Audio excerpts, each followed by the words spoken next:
What's up, guys? Jordan McAbee here, fantasyracingonline.com, and we're going to talk about Daytona Saturday night, the Coke Zero 400.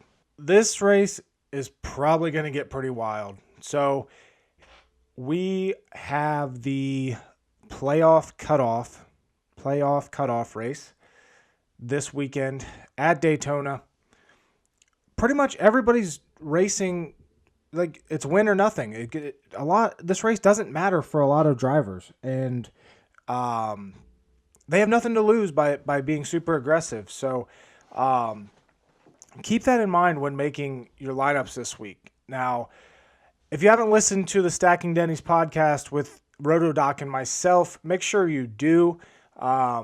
This week especially, we really, RotoDoc's one of the, if not the best super speedway DFS players in the country and has taken many DraftKings tournaments down with his strategies. And I was able to pick his brain a little bit on what exactly he does to differentiate himself and to get an edge on the field, or try to get an edge on the field when it comes to these super speedway races, because they're so random, but at the same time you can have a strategy to get an edge, and kind of it all comes down to a lot of times getting off the chalk and just small pivots.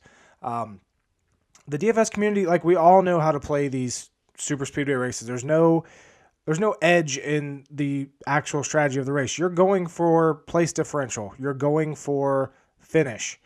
A guy starting 39th and finishing 10th will outscore someone starting 9th and finishing 5th.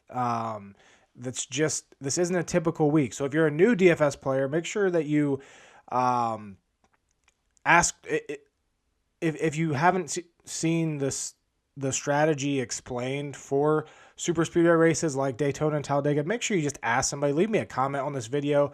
Leave me a comment on one of my posts.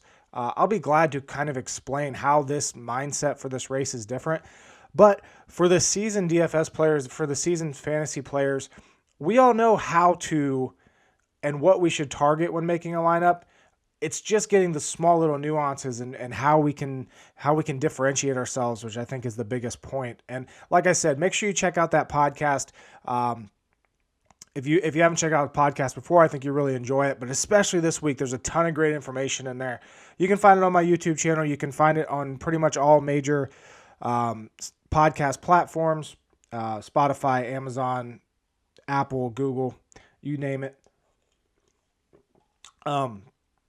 But so it's Daytona week. It pretty much anybody in the field is an option this week. We can go with it. I'm not gonna dig down into stats.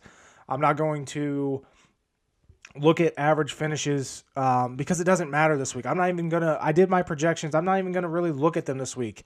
I'll reference them, but I'm not putting a ton of weight in them. That's just not.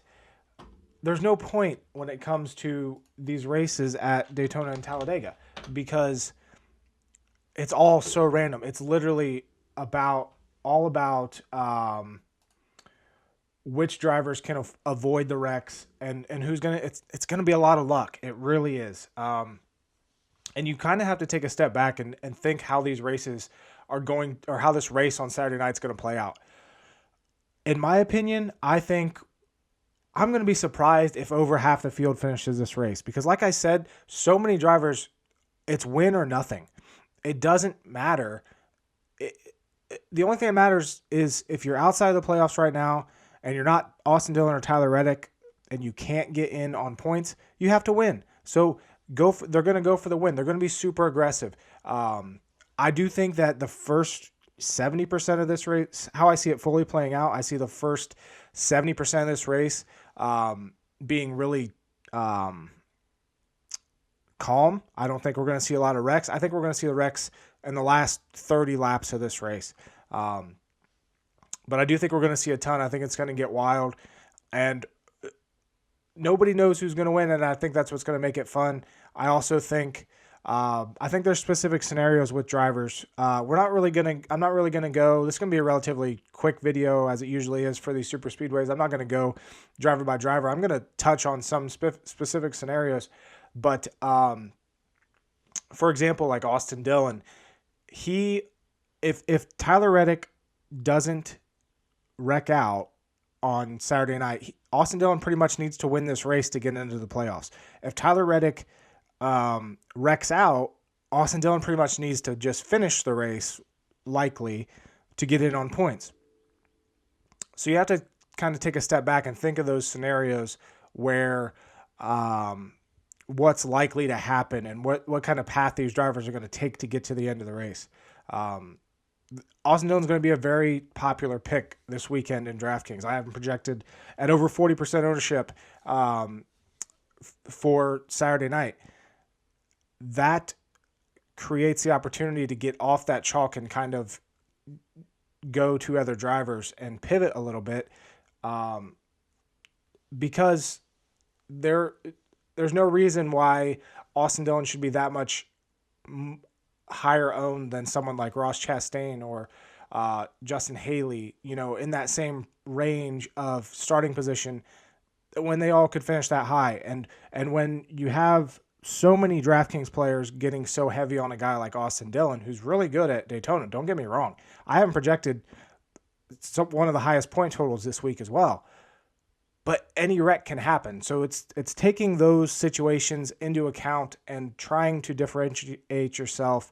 That's going to give you the best chance at winning a lot of money here on Saturday night.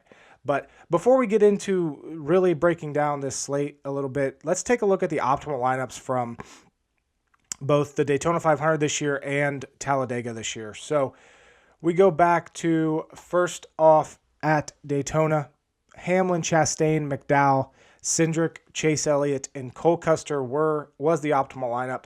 So we had two drivers in Chastain and Cindric that started outside the top 30. Chastain finished 7th, Cindric finished 15th. We had McDowell, who won the race. He started 17th. Chase Elliott finished 2nd, started 12th. Hamlin, who led the most laps, finished 5th, started 25th, was in there as well. And then Cole Custer, who started 27th and finished 11th. So 0 drivers starting in the top 11, 2 drivers there starting in the top 20, and then everyone else outside of the top 20. Only used $47,600 in salary for that, for a max score of 378.45. Going to Talladega, pretty much the same. A little bit different. Talladega did use the, we'll note that the Daytona 500 starting lineup was set by the dual races. Talladega did use the qualifying formula like we're using this week. So it was Kaz Grala, Michael McDowell, Kevin Harvick, Brad Keselowski, Matt DiBenedetto, and Anthony Alfredo that made up the optimal at Talladega. Kaz Grala, Anthony Alfredo both started in the 30s. Grala finished 6th. Alfredo finished 12th. Obviously, great place differential plays. Michael McDowell started 23rd. He finished 3rd. Again, in the optimal, just like he was at Daytona. Kevin Harvick finished 4th after starting 16th. Keselowski 10th. He won the race. And then DiBenedetto 13th and finished 5th. So 5 of the top 6 finishers plus the 12th with the place differential from 30th gives you the optimal lineup from Talladega, only using $47,000 of the salary out of 50 and a max points of 354.95. I think we're going to see a similar build end up as the optimal this week in Saturday night's Daytona race. I think there's a lot of value in the 10th to 20th place range, and even like the 10th to you can go up to like Logano in 22nd, but definitely, I think this is a very good kind of build to go with, because like I said, you should really only be focused on starting position and upside this week, as opposed to like there's no reason to think about dominator points this week. Is Denny Hamlin likely to lead the most laps on Saturday night, and will he be in the mix for the win if he doesn't wreck? Absolutely. He is the best driver on super. I hate the guy, but I will admit that he is the best driver on super speedways. He starts 3rd, and he led the most laps at Daytona. He led the most laps at Talladega. He is the best driver on this track type. He starts third. He should be up front all night. He's still battling Kyle Larson for the regular season points championship. Hamlin shows up actually in my optimal projected lineup this week. Is he a good DraftKings pick? I don't think so. I think Hamlin's going to come in at about 20%. I think my projections have him about 20, 19, something like that. But that's usually the exposure that he gets on these super speedways. That's just, it's Denny Hamlin. Everyone knows how good he is, and they pick him no matter where he starts. So going back to Talladega, Denny Hamlin started on the pole and he was 24% owned in the GPP.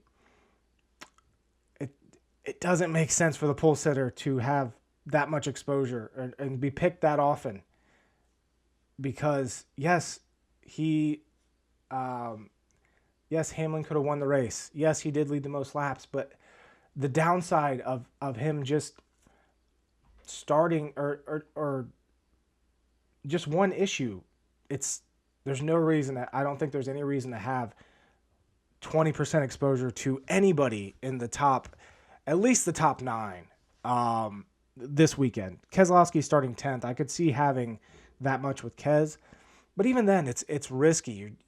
It's not really worth it. So let's take a look at this week's slate. I have my projected fantasy. I have the driver salary, projected fantasy points, projected ownership, starting position. What we're really focusing on here is projected ownership and starting position, and where we can kind of differentiate ourselves and who should be who should be the chalk picks, and then who are good pivots. That's what we're going to talk about today. So right off the bat, Landon Castle, Kaz Grala are going to be super high owned. I have them both right there around 30% projected ownership. Castle's in that 96 Toyota for Gaunt Brothers. Grala is in the 16 car for Colleague. The reason I think Castle is going to get higher ownership is just because of his salary. They have him, DraftKings has him at 7,100. They have Grala at 89.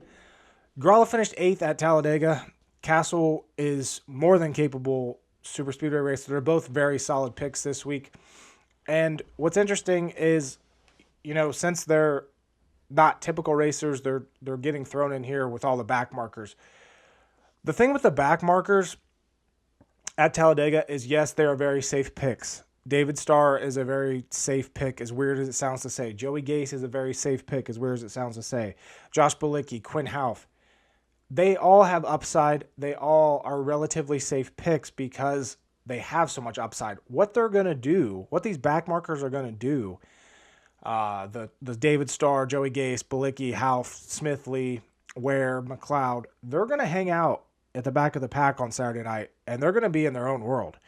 And they're the only way that they are going to have a decent score in DraftKings is if there is carnage, which we all expect there to be, and they miss it. But even then, like someone like David Starr, so yes, he starts last. He has all the upside in the world, but at the same time, the only way he's getting past any cars in that 66 Toyota, if it makes it to the end of the race, is if they wreck. He's not going to go out there and pass anybody on the final lap.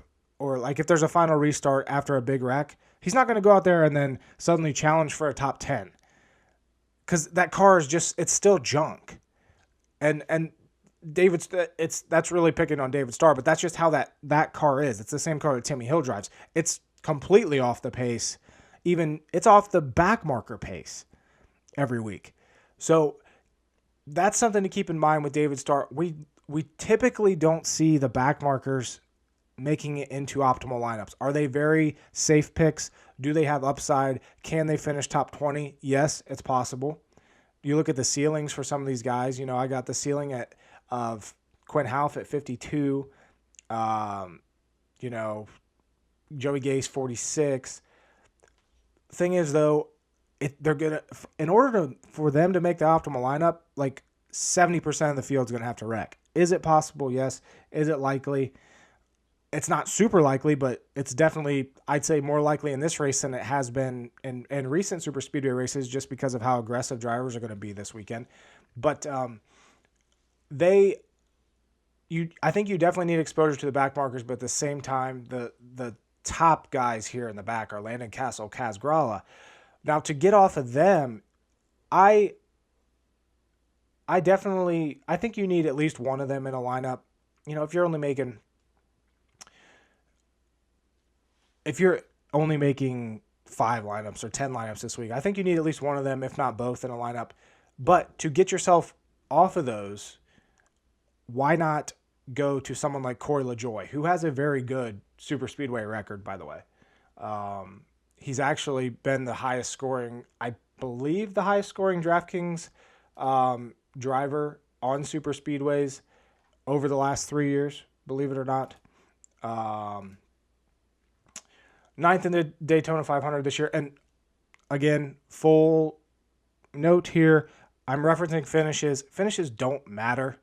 Stats don't matter this week. There's no reason to even look at them. Your strategy is looking at starting position. But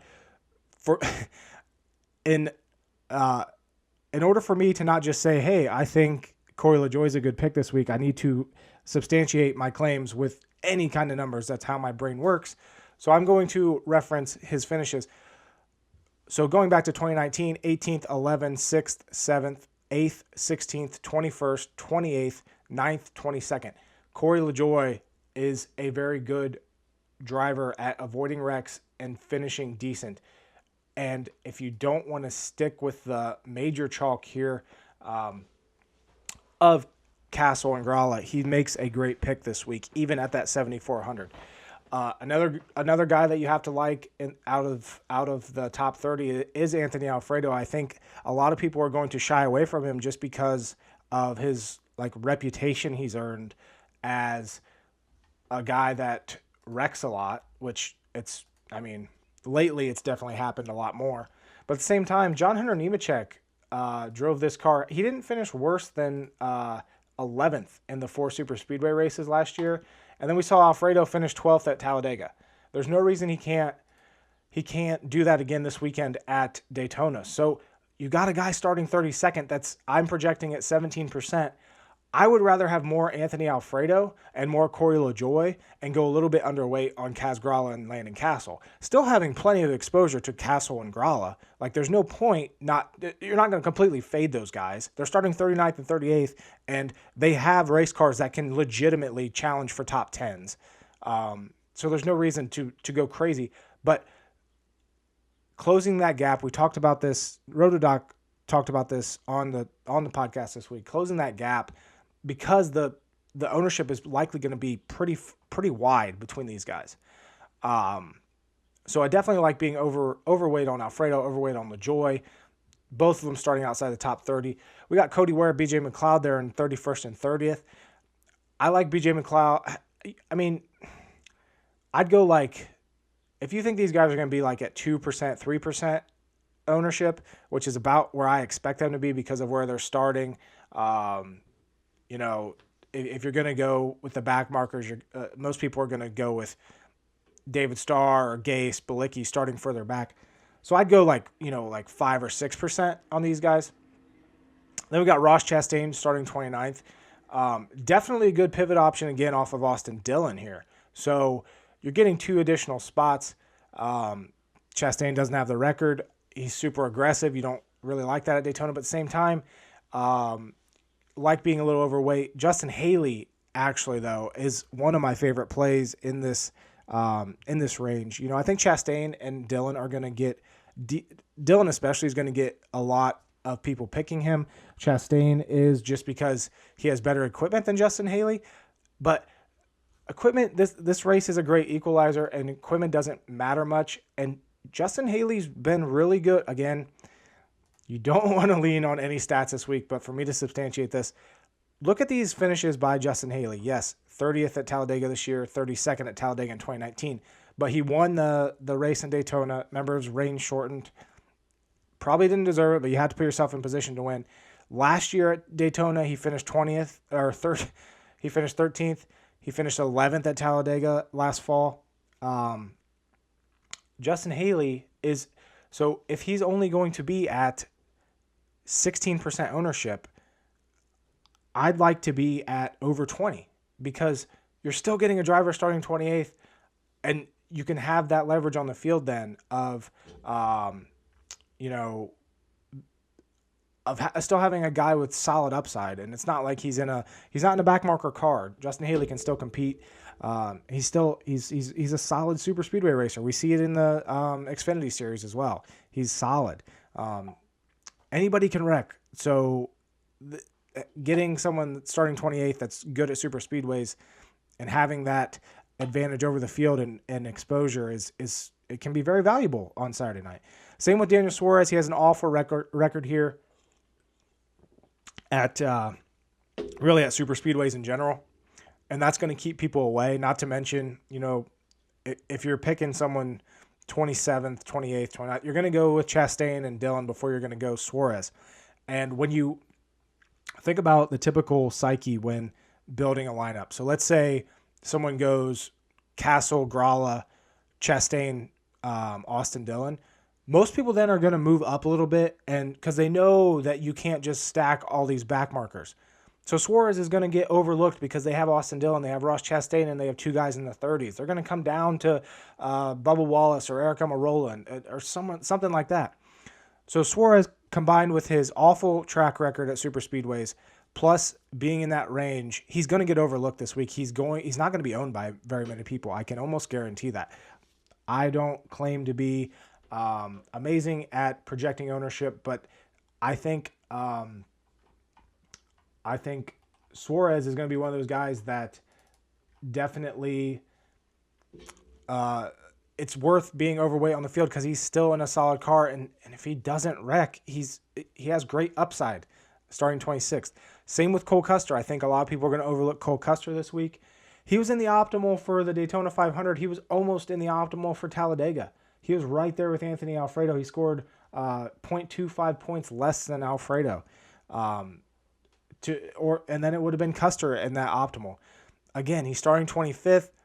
It's getting to that range where people, you're not going to completely stack the back. So I think Custer's going to come in under 20% ownership. I definitely like being way over 20% ownership on Custer this week. And the same with Ryan Preece. I think Preece, the thing is, I think Preece is going to be a little bit higher than Custer. So I like Custer more than Preece. I know I talked about Ryan Preece on the podcast this week and him being a tournament play, but he's actually, he has a good record at super speedways, which is going to bump his ownership a little bit. That's just going to happen. But 14th, 6th, 10th, 37th, 15th in the last 5 super speedway races. He also has an 8th, a 3rd, an 18th. When he doesn't wreck, Preece is a really good option. So I do think Preece is a solid tournament play. I think he might end up being a little overvalued this week, but I still like being overweight on the field. If he comes in at 18, 19 ownership, I like being overweight on that because, there's still plenty of upside there. Ryan Newman, I'm interested to see, I have his ownership projected at 23%. 13th at Talladega this year. Look at all these single digit finishes. Just solid as can be over the last 5 years. Almost 5+ years. He even has good finishes down here. Is that going to bump up his ownership? Absolutely. Starting 23rd, he's priced well at 7,000. He fits good into lineups. I like being about even with the field with Newman this week. Joey Logano, we all know that Joey Logano is one of the top. He's going to be one of the top owned this week just because he starts 22nd and because of his record here at Daytona. Just like Austin Dillon, I like being underweight, but you still have to have Logano exposure. I'd probably come in at 25 to 30, somewhere in that range of exposure if I'm making a ton of lineups with Logano. Obviously, he can go out and win this race. He can go out and lead the most laps, but definitely I think Logano's going to be a little over-owned from where he should be. He's had some bad luck lately, and all it takes is one wreck. So I think that's an opportunity for you to be underweight on the high priced and most what should be most popular drivers this week. In this range of like Eric Jones, Bubba Wallace, Eric Almirola, Michael McDowell, Tyler Reddick, Chase Briscoe, I think they're all going to come in similar ownership. And if you're being overweight on a specific one there, you're really just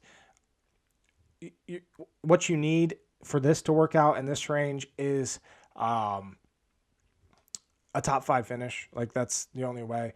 In that range, I like Eric Almirola quite a bit. He's won a couple times at Daytona. I think he has 2 wins here, if I remember right. So he won at Talladega in 2018. He won at Daytona in 2014, and then he won he dominated the dual race this year. Was it the dual or was it dual number 1? Eric Almirola just completely dominated. I really like that. So if I had to, I think it's worth being somewhat overweight, having 15 to 20% exposure, not going too crazy on this range unless you really like one driver. Michael McDowell, with how he's performing on these tracks this year, I think that's going to give him a little bit of a ownership bump. Same with Tyler Reddick. He needs to win. General fantasy players like that feel-good story, so that's going to bump his ownership a little bit. Chase Briscoe's a really interesting option this week at $5,300. I will note that. Starting 16th. I love Christopher Bell this week. Bowman, it's a Hendrick car. Like there's so many what if plays in this range. I think you can have a lot of fun with it. Getting into like Chris Buescher, Ricky Stenhouse Jr. You definitely need exposure if you're putting in a ton of lineups. I don't like being over or underweight on either of them. I like being right at that 10% range if that's where they come in at. Kevin Harvick, he's going to get a decent share just because of who he is. He really, most of the time he doesn't get the finishes he deserves, but there's always that upside. Same with Brad Keselowski. He could win this race as well. So now we're getting into the top 10. I don't like having a ton of exposure to guys in the top 10 at all. I can't say one way or another if I really like being over on anybody here. It's just most of the time it just doesn't work out. We don't see these top 10 starters being in the optimal. And like I said, if Denny Hamlin's getting 20+% ownership this week, I definitely want to be underweight. Kyle Larson, as much as he dominates this year, I don't see him dominating this race. And yes, he could win, but I don't like having much of him this week. Byron, same thing. He won this race, I think, last year. Certainly possible he can do it again. Just most of the time it doesn't work out picking these top 5 starters. If anybody I wanted to be overweight on in the top 10, it'd probably be Ryan Blaney. But at the same time, he has the history that might bump up his ownership even more than my projected 10%. And even DiBenedetto, these guys are going to probably be higher owned than they should be. So that's kind of where I'm at. I don't really love being I definitely don't love being anywhere over 10%, anybody in the top 9. The first guy that I'd consider going over 10% ownership this week would be Brad Keselowski in 10th, and then Kevin Harvick, Christopher Bell in 14th, and Bowman in 15th. But other than that, I'm just playing the place differential game and trying to gain leverage with getting off the chalk a little bit, especially the Austin Dillon chalk, the Logano chalk, and maybe even, the Castle and Gralla. But like I said, I don't think you need to go super underweight with those two. Getting to optimal lineups according to my projections. So the number 1 lineup according to my projections is Joey Logano, Denny Hamlin, which I don't like, but Austin Dillon, Bubba Wallace, Landon Castle, and Michael McDowell. So, obviously, I don't love Hamlin here. I like the rest of the build, honestly. I'd probably switch out Hamlin and go maybe Bowman, maybe Almirola. Jump down and grab Almirola. If you want to be really safe, go Gralla. And then, that leaves you room for, instead of McDowell, you could go Eric Jones, maybe. But even then, that's using a ton of cap. There's really no reason. Most of the time, like I said, like the optimal lineups don't use the most cap, so or anywhere close to the 50,000 limit. So, maybe. So we got Gralla and Castle, dropping off of Logano and grabbing, even like going something like Suarez or let's go Custer. So looking at this build, then I would want to go for another, teen starter, probably. So I'd probably go like something like this, Custer, Gralla, Austin Dillon, Bubba Wallace, Landon Castle, Eric Almirola, or instead of Eric Almirola, grabbing like even Michael McDowell. I know my projections really like Michael McDowell, or even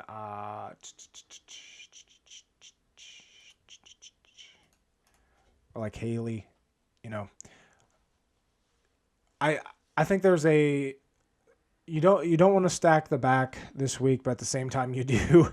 As weird as that sounds, but just have I guess my final recommendation here: just have fun with your lineups, be smart about it. Try to set your brain to think about how the casual DFS player is going to build these lineups, and then just make small tweaks. I think that's going to be the key to taking down the tournaments this week. But we really don't know, because it's bound to be a wild race, a very unpredictable race. And yeah, I think the best tweet I saw this week regarding betting and fantasy overall is, if you're betting, just assume you're going to lose it all. And if you win, cool. These races are always wild, and that's sure to be the case again this weekend. So hopefully you found this video somewhat educational, learned something. Good luck Saturday night at Daytona, and we'll be back next week for Darlington and the start of the playoffs. So good luck. See ya.